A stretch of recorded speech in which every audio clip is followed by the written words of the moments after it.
Judges allow for an interesting technique to be used as evidence. And I could see where the shooter was, I could see where Scott was. In regards of the Scott Peterson civil trial. The director of the FBI stands his ground. I would not call it a raid, I would call it the execution of a lawful search warrant. Why he thinks raiding an ex-president's home was lawful. And two best friends take the adventure of a lifetime. I wanted to visit all 48 states, where they went to make a record-breaking trip. These stories and more coming up on Newsbreak.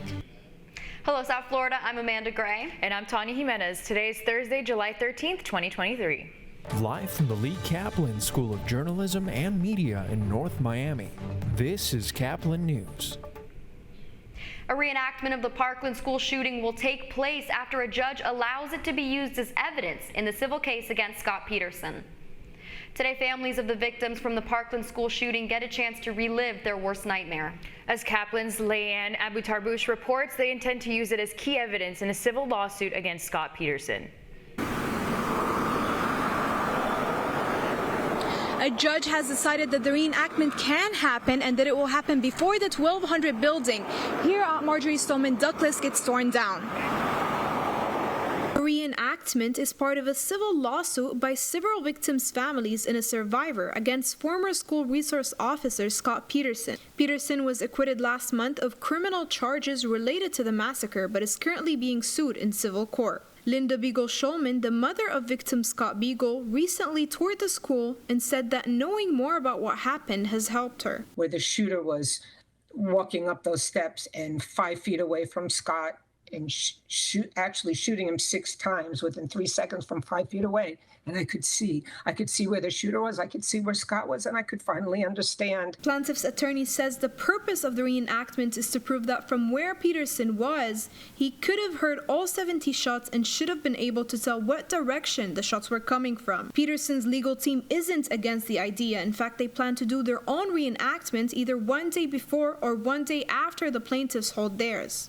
After his criminal trial, Peterson said he and other members of law enforcement were not to blame. The only person to blame was that monster. It wasn't any law enforcement. Nobody on that scene, from BSO, Coral Springs, everybody did the best they could. We did the best we could with the information we had. The reenactments will happen in the coming weeks with the goal of getting them finished before the school year starts next month. In Parkland, I'm Leanne Abutarbush reporting live for Caplin News. The director of the FBI is back at the Bureau today after getting grilled on the Hill. Reporter Samuel Larreal from our D.C. Bureau is in Washington this morning. I would not call it a raid, I would call it the execution of a lawful search warrant. FBI Director Chris Wray testified before the House Judiciary Committee as a part of a continuing investigation of the search of classified documents at Mar-a-Lago back in 2022. Can you describe how the search was executed? Well, we had the case team, follow its standard procedure. It has sometimes been described as a SWAT operation. It was not. There was no SWAT involvement. The FBI has faced increased scrutiny by Republican legislators since federal agents found thousands of classified documents in a search of the residence of former President Donald Trump back in 2022. People trusted the FBI more when J. Edgar Hoover was running the place than when you are. Despite the overwhelming evidence of Trump's mishandling of classified documents, conservative legislators argue that the FBI is specifically targeting Republican leaders. And the reason is because you don't give straight answers, and it appears as though you're whitewashing the conduct of corrupt people. Respectfully, Congressman, in your home state of Florida, the number of people applying to come work for us and devote their lives working for us is up over 100%. Wray also highlighted the poor conditions in which classified documents were being held. There are specific rules about where to store classified information, and that those need to be stored in a SCIF, a secure compartmentalized information facility. And in my experience, ballrooms, bathrooms, and bedrooms are not SCIFs. House Democrats called this investigation just an effort to support former President Donald Trump's election bid. For Caplin News, Samuel Arrial. This morning, a family is mourning the death of a man shot by police in Orlando. 26-year-old Derek Diaz was sitting inside his parked car when a police officer later shot him, assuming he reached for a gun. Police body cam video was released, but the family still has questions as to why he was shot because there was no gun inside the vehicle. Officers saw Diaz and thought he was involved in a drug deal. We just keep hearing the word narcotic, and I do want to say that Derek did have a medical marijuana card. He suffered with anxiety. The family's attorney says that the footage does not explain what happened and that they want a fair investigation. Orlando police reason that they need to collect witness testimony to provide more integrity and answers in the case. Thousands of policyholders will be affected by an insurance company that decided to pull out of Florida. Farmers Insurance will no longer offer its policies in the state. The company said in a statement it was a business decision necessary to manage risk exposure, extreme weather, and a legal system that insurers say promoted litigation abuse and excess claims, which influenced the move. Aventura is buzzing this morning after a day of demonstrations. Caplin News reporter Paloma Pimentel spoke to protesters yesterday. On Tuesday evening, Aventura residents gathered in front of Aventura's government center to protest several plans that the city has proposed and plans to move forward with due to environmental concerns. Residents showed critical concern for the plans to replace natural grass with artificial turf in several parks and the removal of 33 trees to make way for pickleball courts at Founders South Park. The city council, they don't live anywhere near the courts, but we're going to be going every day hearing for hours on end. Our pool is right next to where the courts are going to be.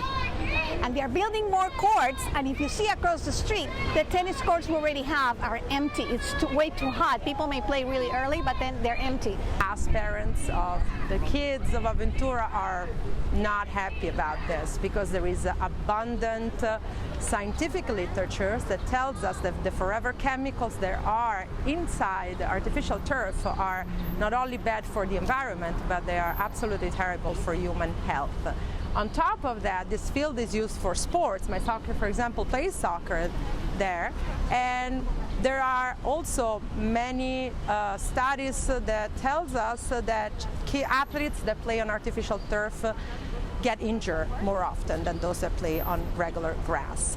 The local community and Aventura have gathered to raise awareness and protest on the issue, as well as share their own voice in today's commission meeting at the Aventura Government Center. I particularly have a lot of traffic every single day of my life. I'm sure everybody here does too. Residents also voiced their concerns over the city's plans to change zoning laws that would raise population density and allow developers to build more high-rises near the bay. More record heat plagues South Florida as temperatures rise into triple digits. That's still ahead, and so is this story. I wanted to visit all 48 states in the same trip. A flying world record was broken after two men attempt the seemingly impossible. Newsbreak will be back in 2 minutes.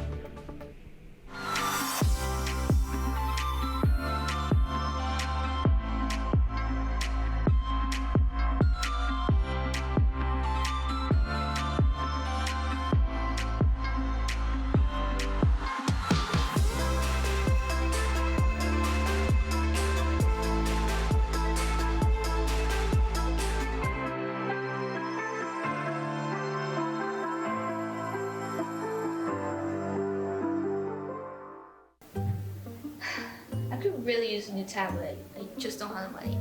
Let me ask you something. Do you have a Pell Grant? Yes. You do know you can get a free tablet, right? Did you say free? Yeah, free. It's simple. And the application is done in the store. I could really use a tablet. Go get one. Another satisfied customer. Stop by PantherTech in the Graham Center at FIU MMC today to speak with one of our associates to get your free tablet. Type 2 diabetes can have a big impact on your life. But how can it be prevented? Well, the first step is knowing if you have something called prediabetes. Take the 1-minute risk test today at doihaveprediabetes.org.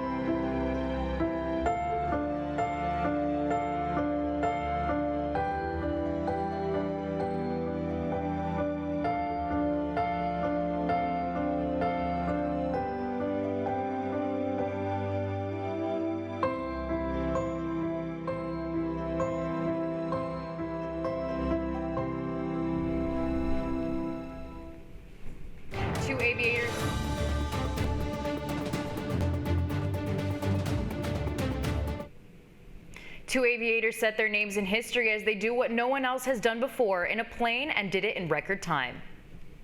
Two adventurous friends have traveled to all the major airports in America together, including here in Florida. And now, as Caplin's Carlos Carillo reports, they've set a Guinness World Record for aviation.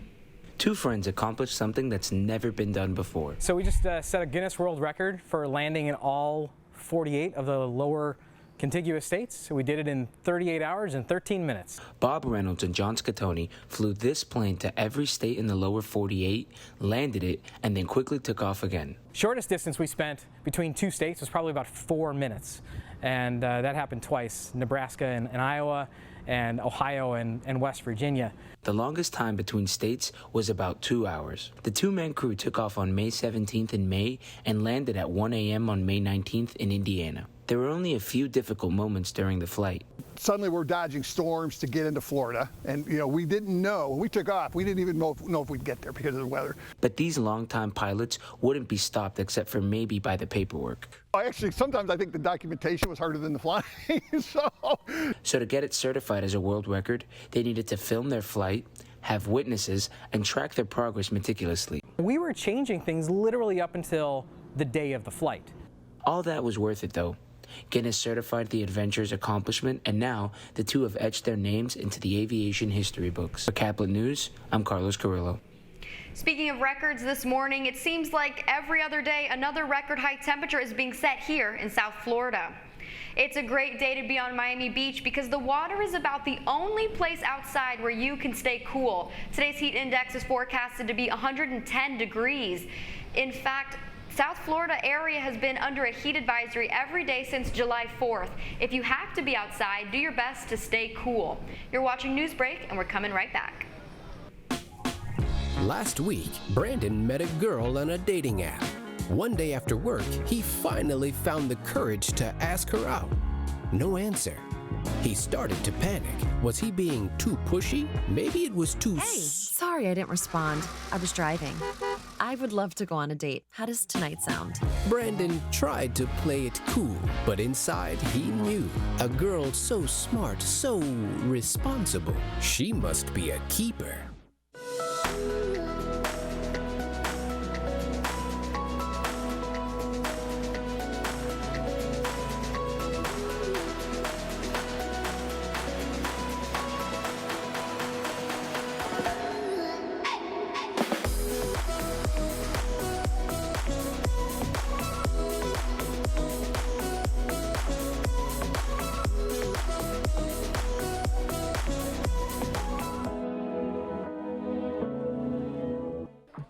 How do you know when you've made the right decision?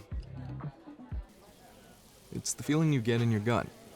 The one that tells you what's right or wrong. It's the one that says, sure, I can have a drink. Or the feeling that says, okay, I've been drinking. Now what? It's the voice inside you that says, I'm buzzed. Better leave the car when it's time to go. Plan ahead. Catch a sober ride. Buzz driving is drunk driving. Every day. Millions of people are connecting. And even though we're overcoming obstacles, watching each other's backs, and banding together, we should still make an effort. We should still make an effort to get to know each other on a deeper level. Father, cosplayer, mentor, actor.